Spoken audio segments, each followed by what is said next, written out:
What God had in mind was to create a world where his creation becomes his mirror. So that when you want to see God, you don't look into the cloud. When you look at man, you will find all of the dimensions of God.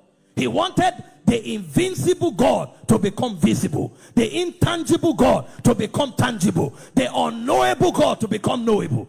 And the way that will happen is for creation to mirror him.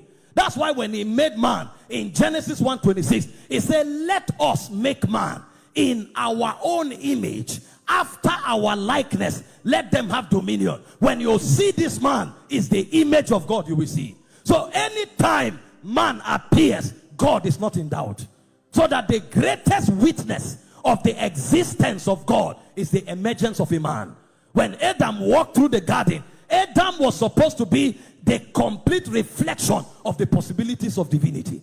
But for that to happen, there has to be a continuous communion. That's why I said in the cool of the day, the voice of God came walking in the garden. The more you have intercourse with him, the more you reflect him. So that you become a visible expression of the invincible God. So man was supposed to be a container that contains and expresses God. This is what God had in mind.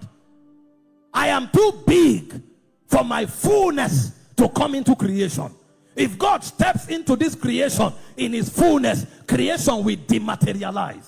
Creation can't contain him, because in him we live, in him we move, in him we have our being. The totality of creation is a dot inside of God, because the word came out of him. All of creation came out of him. How can he live in what lives in him?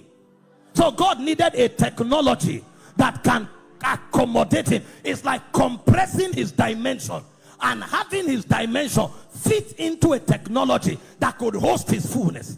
Hope you know heaven can't contain God. That's why the elders keep bowing. When they look up, they see a new dimension. They worship him, they stand up, they see another dimension. They worship him, they stand up, they see another dimension, because the fullness can't enter heaven. The throne is like crystal.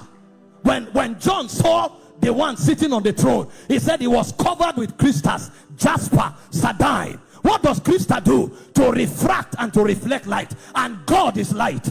So what God does is that he releases quanta. Oh my God.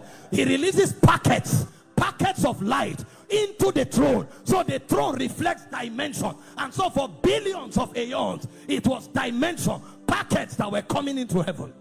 In fact, Solomon said, heaven is my throne, the earth is my footstool. What house have you created for me? There was no vessel that could contain God. So when he entered into the community of the Godhead, wisdom was crystallized. Let us make man. Let us create a vessel that can contain our totality and reflect our totality. So what God had in mind was a vessel that if you see God. That video you watch now, at least maybe you enjoy it. It's you I do it for. So as you finish, subscribe down. Nobody is collecting money from you. As you watch, at least just click on the button and subscribe. It's free of charge, Joe. Help us, Joe.